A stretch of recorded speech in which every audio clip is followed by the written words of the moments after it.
May not know about Peg Wheeler.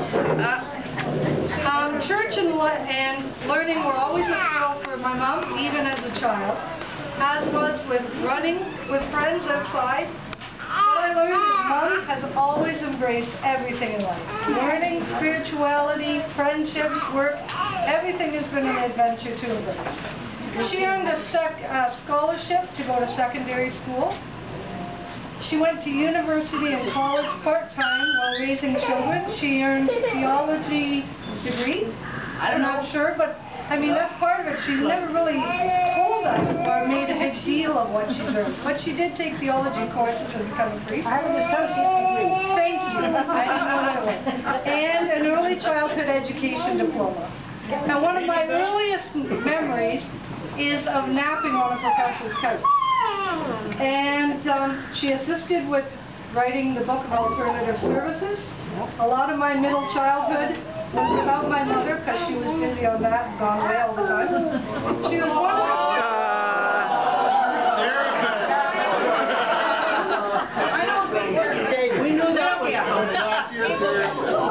She was one of the first women ordained in the Anglican Church.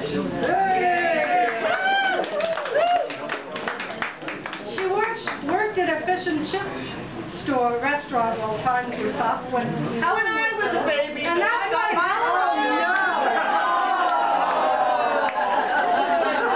And the fish and chip shop was my first job, too, washing dishes and cutting fries. Taught at a nursery school in Essex, and later started a nursery school in Wyerton and Cape Croker before becoming a full-time priest. And I'm sure there's a relationship between nursery school teacher and priest. Yes. I'm pretty sure all the priests here would tell you that's pretty close to each other. Yes. Raising 10 kids wasn't enough. There was always room for more.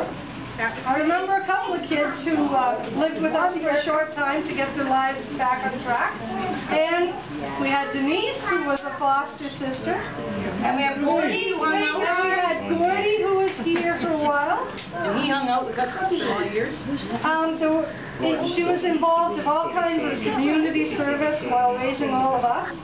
Home and school, church council, eventually general synod. She helped a local NDP candidate who was campaigning, and she was busy missing my birthday.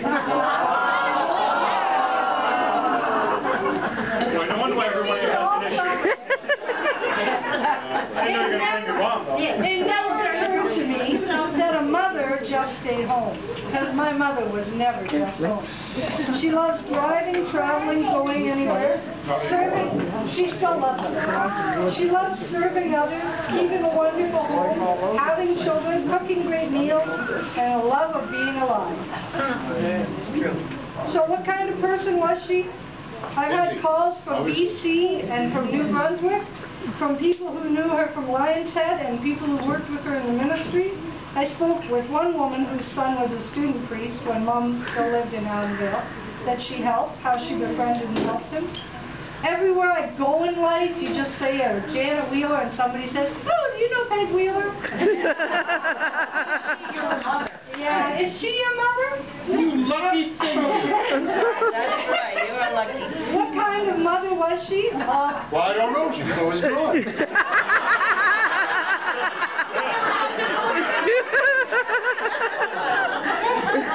She wasn't gone when I was a kid.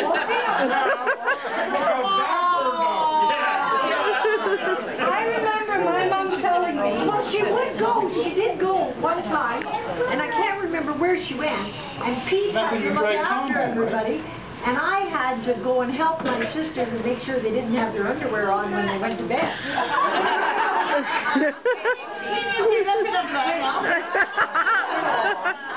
I remember Mom telling me that her father wouldn't allow them to play with other friends, that they could play with each other, they didn't need friends, and that he didn't believe in them having birthday parties.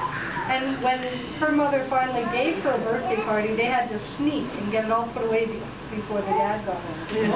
I remember how my mom always gave us a wonderful birthday party with hot dogs and cake and ice cream, and she bought me a Donny Osmond record. And you still have it, don't you? Technicolor Dreamcoat on it. So, my mother understood how important these things were, and she was always there for us, and she always gave us things to make us happy, to make our lives great. And that's the kind of mother she's been. She is always, even though when she wasn't there, she was always there for us. She always made our lives great. And so we want to give her this birthday party in return for all the birthday parties she gave us.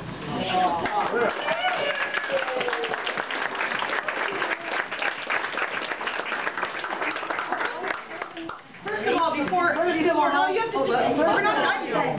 We're not done yet. Sit down. I got to tell you. I've been waiting 58 years for that. In case you're wondering who's assumed some of your Yes, I am. Hey, no. No, I wanted to follow up with Janet. But first, I do want to thank Janet because she is responsible for this happening.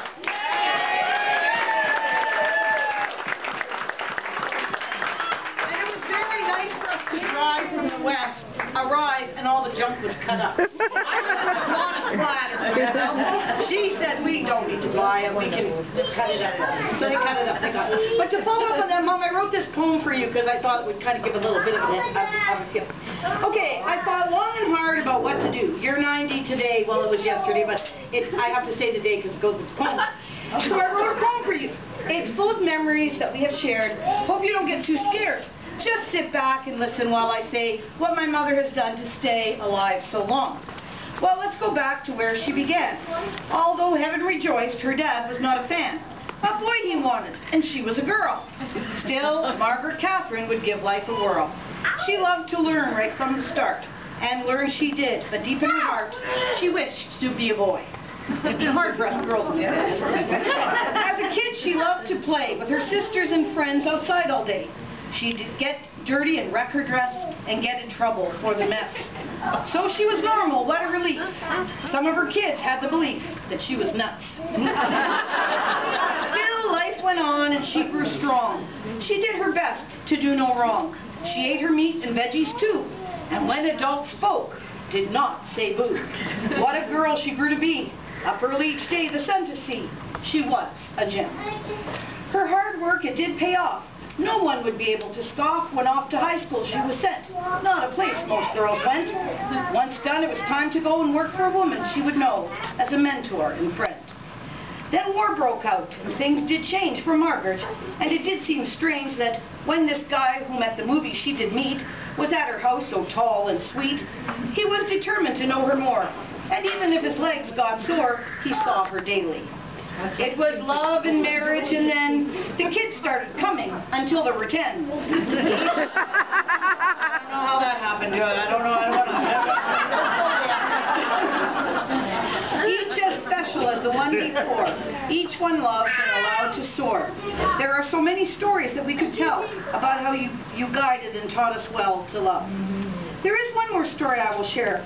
After losing her love, she became aware that it was time to follow her call. So off to the bishop, walking strong and tall, to ask him if she could be a priest, and when it happened, we had a feast. She was ordained. For many years, she preached and prayed. Her love and faith could not be swayed. She shared her faith in practical ways, reaching out and singing God's praise. So many were comforted, and many would know the love of God and watch it flow to enrich their life. So, Mom, as we celebrate this special day, please allow us time to say we love you more than words can express. We thank you for each special caress. We need you to know how special you are. We need to thank you near and far for being our Mom.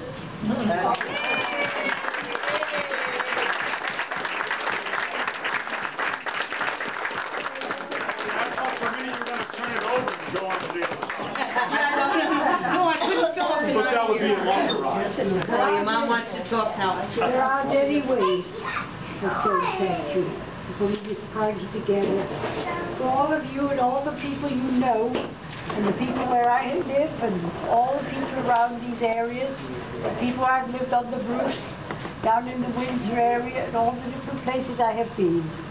Thank you very, very much. Every person that I meet is a person of God and part of life. And every person is special. And is it any wonder that I feel special today?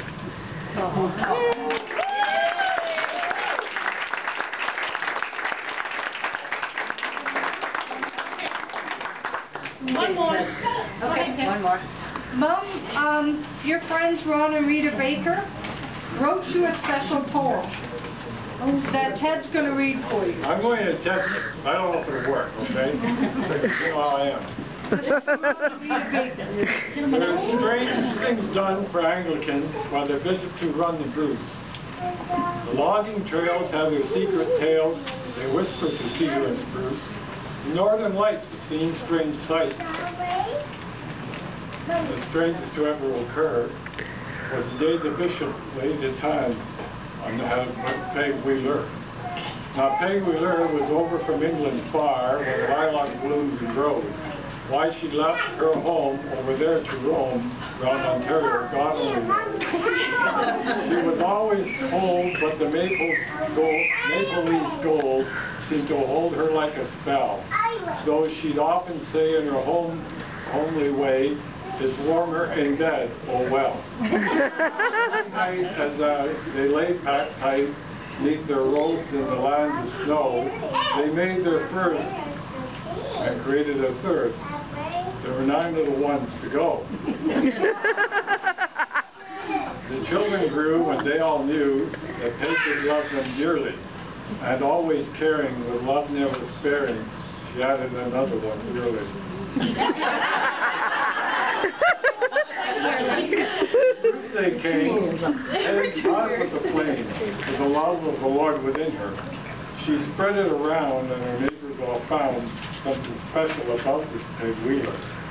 She heard their cries and their yearning wise, and shared their anguish and pain. And there in the Bruce, Peg began to deduce the call of the Spirit again. Now the Spirit's need is a thing to heed. So Peg answered and said she would obey the call and give her all, if only the bishop could. Ordain her priest, she be the yeast, and serve the Lord with gladness. The bishop called, "Oh dear, oh Lord, whatever is this madness?" But then to him there came a whim, from the Spirit surely sent. I have called her by name. I want her ordained. This is what I meant. So the Spirit led, and the bishop said, "We'll lay our hands on you. If you'll say yes, then God will bless and sanctify you too." So Peg's a priest and loves the least of all our brethren and sisters. Her angel smile makes lives worthwhile and brings the touch of heaven. But the Spirit's need is a thing to heed, so Peg answered and said she'd go, far from Bruce and the cedars and spruce, to the land where the Scotch people grow. So we wished her farewell. We'd have stories to tell of Peg's time with us here in the Bruce. The logging trails have their secret tales. They whisper to cedar and spruce. The northern lights have seen strange sights. But the most wondrous to ever occur is the day the bishop laid his hands on the head of Peg Wheeler.